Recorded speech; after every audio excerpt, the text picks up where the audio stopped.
FNAF mobile games are weird. In the early days of FNAF, there were a ton of fan games and ripoffs you could find on the App Store. Like, I have vague memories of playing this really weird Minecraft first-person shooter game where it had to fend off zombie FNAF characters. Now, you can still find these kinds of games, just to a lesser extent. Due to copyright, it seems like most of these games have been completely scrubbed from existence, but one of the few games that remains is a little-known fan game called Five Nights of Love. At first, this video seemed like it was going to be simple, but I ended up falling down an entire rabbit hole. In this video, I'm going to be talking about Five Nights of Love, the forgotten FNAF dating sim.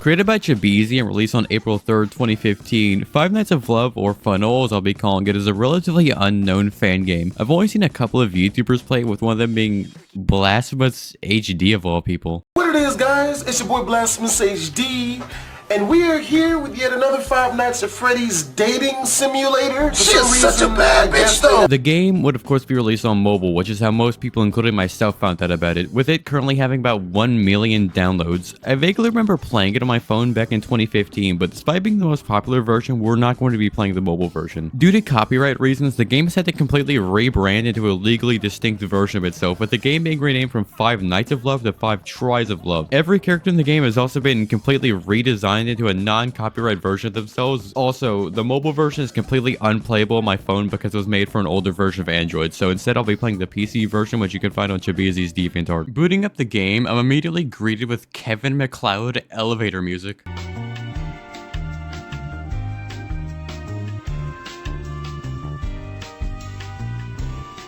After clicking New Game, I was sent to a select screen where I had to choose a mode to play. Said modes being Original Game, which is the first version of FNAF and has Freddy, Springtrap, and Foxy on it. Then there's New Generations with Bonnie, Chica, and Mangle. Phantom Generations with Shadow Bonnie, Phantom Freddy, and Phantom Puppet. And the last one, which is the Valentine Special with Plushtrap, Baby, and the most iconic FNAF character, Pink Freddy. I actually don't remember the Valentine's special, as it was added in 2018, which is way after I actually played the game. Anyway, I picked Original Game, entered my name, and clicked Go. After getting to the actual game, I was greeted with a bunch of text that wasn't really important, so we're just gonna skip over it. After skipping all the text, I was finally able to actually play the game. The way the game works is you go around the pizzeria encountering characters and talking to them, but moving around and talking drains your power, so you have to be careful. When you talk to a character, your affinity will go up, and once it hits 100, you unlock that character's ending. A fast way to gain affinity is buying gifts from Balloon Boy, who seems to have started looks maxing as he now looks like the Roblox man face. Anyway, I started wandering around the pizzeria until I encountered our first character, Foxy, but he was really weird, so I left and found Freddy. Freddy seems pretty sad and says that he feels unappreciated despite being the main character, which makes sense considering that back in 2015, everybody really liked Foxy for some reason. After some more talking with Freddy, I was pretty low on power, so I went back to the office to end the night. Beginning night 2, one of the game mechanics I haven't mentioned yet is that when you're in the office, you can sweep the floor to collect money that you can use to buy gifts, which kind of makes me wonder who is leaving all this money on the ground. Anyway, I left the office and met a new character, Springtrap, who seems a little off. I proceeded to talk to him, to which he said this. I don't think you can say that, man. I love kids, Charlie. I love kids. Pim, I would really not be screaming that at the top of your lungs. After leaving Springtrap, I bought a flower from Balloon Boy, which I assumed he'd like. After that, I went back to the office and ended the night. Beginning night 3, I once again left the office and talked to Freddy, and he gave him a slice of pizza. I then started wandering around the pizzeria trying to find Springtrap, but instead I just found Tsundere Freddy again, and after some more wandering, I finally found him. I gave him another flower, and after talking to him, I had no more power left, so I went back to the office and ended night 3. On night 4, pretty much nothing happened. I talked to Springtrap and raised my affinity with him up to 97, and then the night just ended. And with that, we were now on the final night. After leaving the office, I was greeted with Springtrap, who asked me a question. I picked cute, and then he started tweaking and admitting that he was actually the man behind the slaughter, but then he spared my life because I gave him a flower. And with that, I had beaten FNAF, or, well, gotten one of the many endings. I decided to replay the original game mode and got Freddy's ending, which is,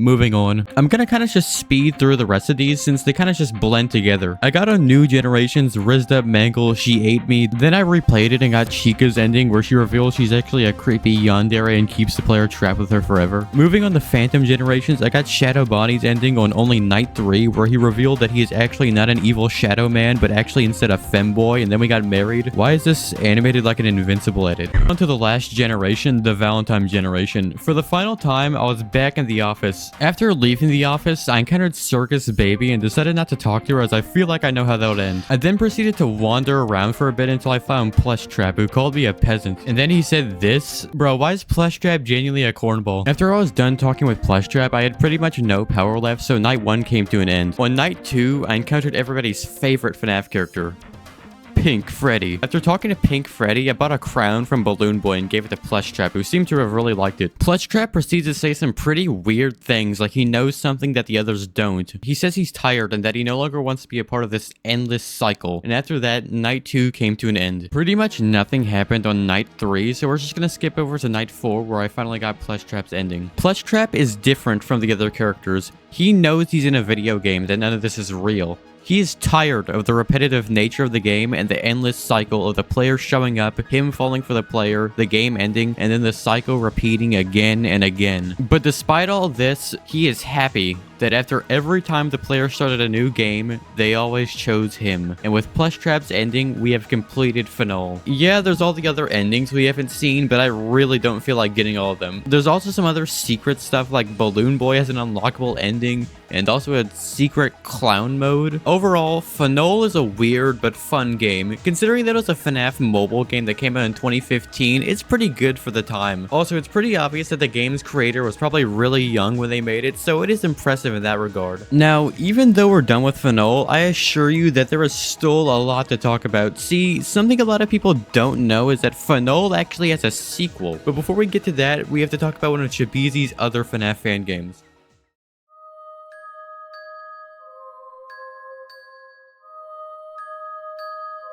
Released on March 19th, 2015, a full month before FNAF came out, Animatronic Jump Scare Factory, formerly Freddy's Jump Scare Factory, is a game about making your very own FNAF characters, and also making horrific abominations like this. I have a lot of nostalgia for this game. I have vague memories of playing FNAF, but I have very clear memories of having this game on my phone back in 2015 and playing it with my cousin. The game is pretty simple and it's just something to mess around with when you're bored. I mean, it is a mobile game after all. The main gist of the game is that you make your own FNAF character and then have them jump scare you. There's also mini games you can play to level up, as leveling up gives you more parts for your animatronics. The mini games themselves are also pretty simple. There's Shootout Showdown, where you must fend off against animatronics by shooting them with a gun.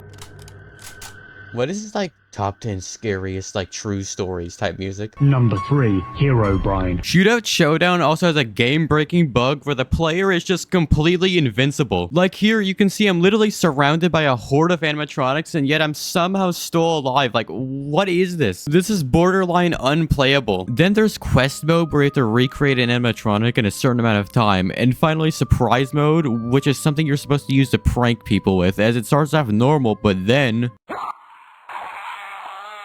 The original mobile version of the game also had microtransactions that would unlock everything, but they obviously don't work anymore, so now the only way to unlock all the items is by grinding the same 2 mini games for who knows how long. The game also has some Easter eggs in it, like if you recreate Purple Guy, then this will happen.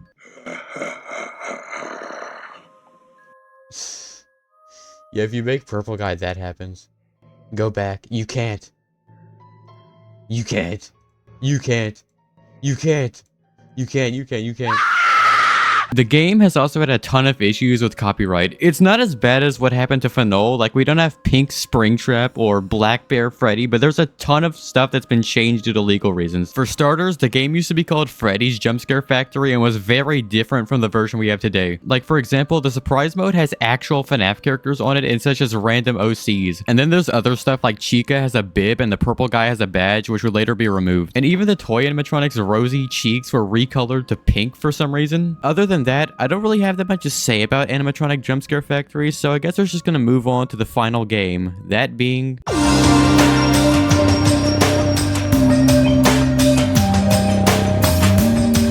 Released on November 23rd, 2015, 5 Days at Jumpscare Academy is basically the sequel to FNAF. It's even called 5 Tries at Love 2 on mobile. I never even knew this game existed until recently. The game itself is similar yet different from FNAF. Instead of having multiple modes to choose from, there's only 2, that being original mode and a secret locked mode. The game's characters are also mostly the same as the last game, with Foxy, Bonnie, and 2 newcomers, that being Golden Freddy and the puppet, who looks a little off. I just can't put my finger on it. Moving on to the actual game, I was greeted by a teacher yapping about the school and how to play the game. As the name suggests, instead of taking place in a pizzeria, the game instead takes place in a school. The way the game works is pretty similar to Five Nights of Love, but with some new features added, like we now have to worry about studying, which costs a ton of energy. Then there's the main goal of the game, which is graduating. Only 2 people can graduate from the school, so similar to the first game, you have to talk to people and raise your affinity with them over the course of 5 days. And after those 5 days are over, you and your partner will graduate. Anyway, after the teacher was done talking, I was free to go explore the school, and I eventually encountered the puppet, or Mask as he's called. But I could only talk to her once as I barely had any energy left, so I went to sleep and it got refilled. In this game, instead of just skipping to the next day to refill your energy, you go to sleep and wake up later in the day. So after napping, I went back to exploring the school. I then bought some stuff from Balloon Boy, who is now just a poster for some reason, and instead of buying gifts from him, you buy actions, which are things like hugging, kissing, and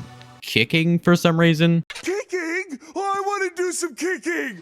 After lots of talking with Mask, I got her love meter to 100, and instead of the game ending, I unlocked something called Story Mode, which allows you to actually choose different dialogue options instead of just hitting talk. After talking some more, I went to sleep and day 1 ended. On day 2, I went back to talking with Mask, and she tells me that Golden Freddy and Regular Freddy are brothers, and that Regular Freddy just graduated from the school, which will be important later. After some more talking, she says that she needs to study and that I should probably leave, so I wandered around the school for a bit until I eventually bumped into her. And when I bumped into her, she wasn't wearing her mask, and it turned out that Mask was actually, surprise surprise, Chica. She tells me the reason she doesn't wear a mask is because she's afraid people won't think she's scary or something. Anyway, after some talking, I was able to get her love meter to 200, and on the last day, I was able to graduate with her. Chica's ending is probably the most boring ending in the game, but anyway, next up was Bonnie, who looks like Hatsune Miku in the song Confessions of a Rotten Girl. After talking with Bonnie for a bit, he would take off his mask and reveal that he was actually the purple guy.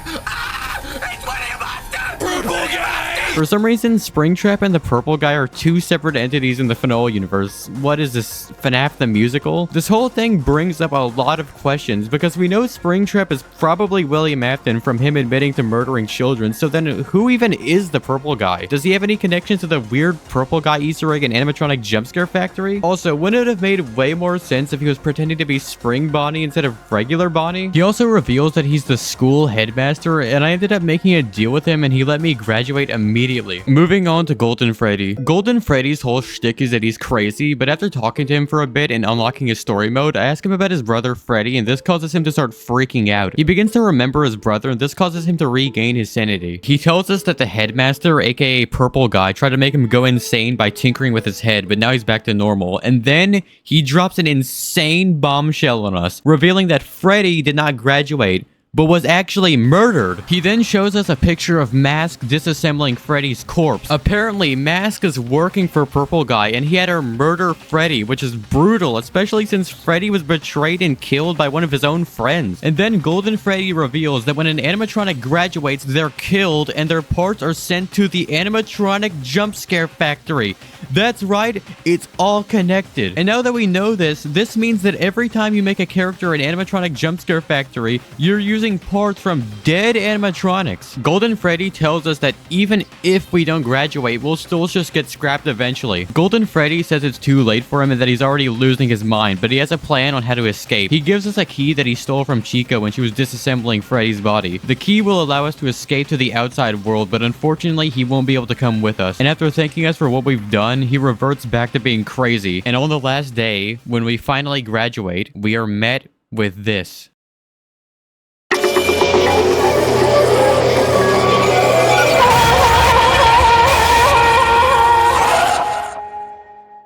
Instead of actually graduating, we're locked in a room filled with the remains of dead animatronics. In it, we find the remains of Freddy, Bonnie, Mangle, and Toy Bonnie, a character who we never even met. Honestly, I gotta give it to Jabeezy. Despite just being disassembled robots, this scene is really gruesome, especially since these aren't just random animatronics. We knew these people. We spent time with them, befriended them, and now this is all that remains of them. This whole thing honestly kind of reminds me of the secret door from SML. We're able to find a locked door in the room, and using the key Golden Freddy gave us, we're able to unlock it. And with Golden Freddy giving us one last goodbye, we're able to finally escape.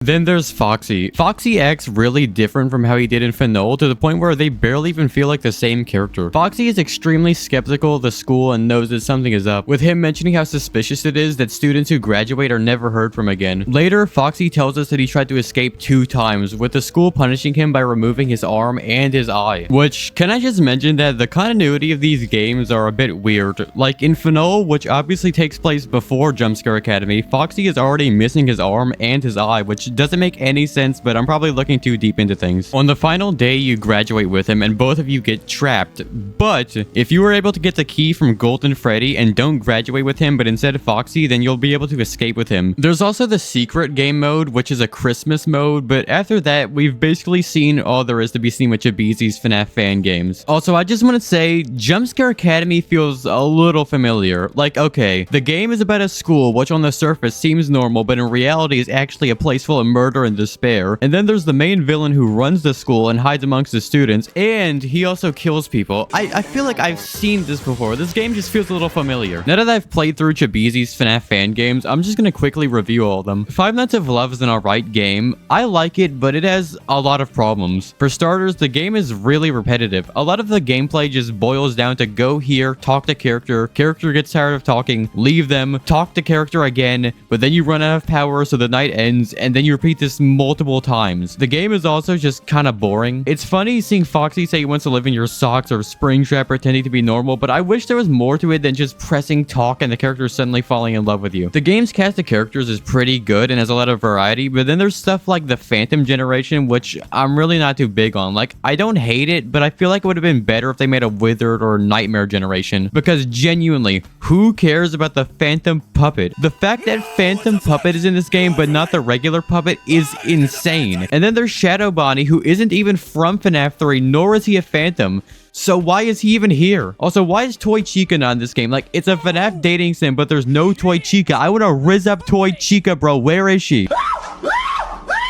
She is such a bad bitch, though. A lot of the game's endings are also pretty boring. There are some unique ones, like we already talked about Plush Trap's ending, but then there's Foxy's ending where the player and Foxy get married, but then he kills you for some reason. I really like this ending because you can tell Chibizi put the most amount of effort into it compared to all the other endings, which makes sense considering Foxy is basically the mascot of FNAF. And also in this ending, we get to see the main character, which is interesting, I guess. Though despite all of its flaws, I still genuinely love Five Nights of Love. Then there's Animatronic Jumpscare Factory, which is also pretty simple. Like I said earlier, it's really just a game to play when you're bored. The idea of a FNAF game about making your own animatronics is really cool, and to my knowledge, this is the only game with that premise, which is really surprising. But it could definitely use some polish, especially with how buggy it is. And finally, there's Jumpscare Academy. Jumpscare Academy is a huge improvement over Five Nights of Love. The game has less content than FNAF due to it getting a lot less updates in FNAF, but I feel like it makes up for it by being a lot less boring and repetitive. It really is a quality over quantity type of thing. I like the story mode mechanic with you actually being able to choose different dialogue options instead of just pressing talk over and over again. And I really like how the game has an actual story, which I was not expecting at all. But unfortunately, Jumpscare Academy would not be nearly as popular as FNAF or Jumpscare Factory, with it only having 200,000 downloads on the App Store, which is still a lot, but it's not that much compared to the previous games, which had millions of downloads. I also just want to say it's genuinely insane how Chibizi put out 3 banger FNAF fan games in the same year. And not only that, but Chibizi would continue adding new content to them years after they were released. Look me in my perfect face. Oh my god, you wanna taste? Kiss me till my lips go numb. Come on, baby, let's have fun. But now that we're done with Chibizi's FNAF fan games, we have one last thing to talk about.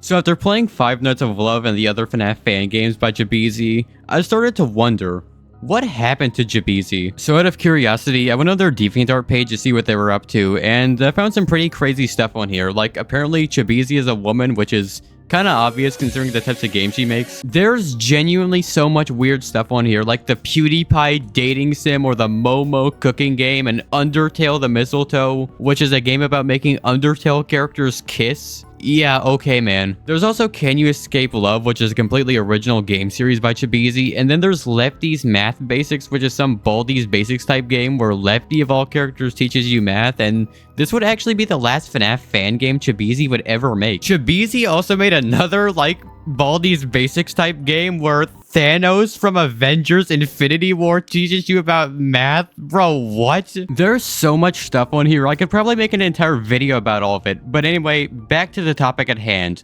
What happened to Chibizi? The last thing she ever posted to DeviantArt was a Baby Yoda horror game back in 2019. Yeah, remember when Baby Yoda was a big meme? But after this, she would completely vanish from the internet, with all of her social media accounts, including her YouTube account, being completely abandoned. So what happened to Chibizi? Did she just quit making games, or is there something deeper to this rabbit hole? I decided to look at the comments of Chibizi's last DeviantArt post to see if I could get any answers, and well, I definitely got some. For those of you who are concerned about this creator, worry not. I don't think she's going to return to making games like these, although she is okay. Her name is Jenny Shu. Her Twitter is Shu Jenny NYC on Twitter. She's the CEO of a company called Tolofa Games. Wait, what? You're telling me Chibizi went from making FNAF dating sim flash games to being the CEO of a company? Well, after looking it up, it seems that all this is true. Chibizi, real name Jenny Shu, is the CEO of a company called Tolofa Games and is the creator of a mobile game called Run Legends, which is some fitness game,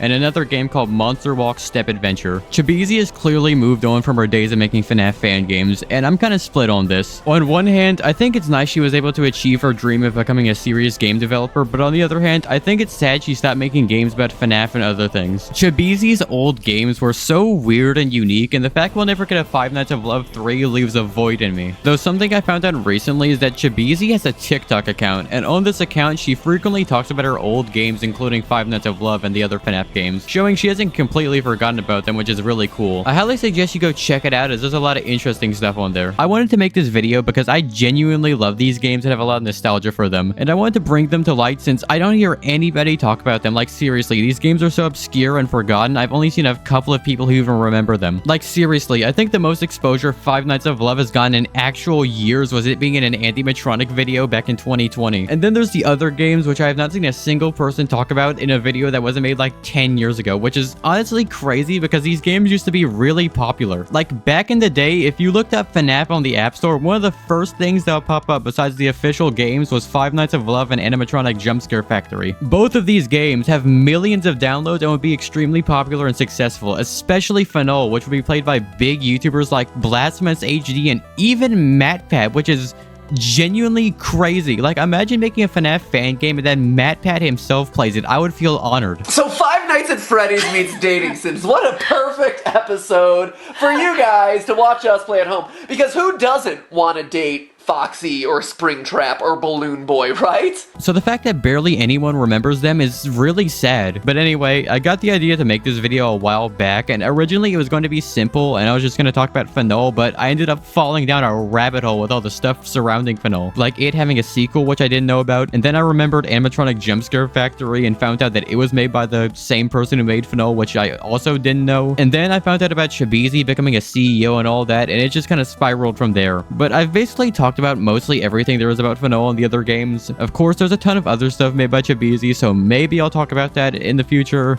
I don't know. Anyway, thanks for watching. Bye.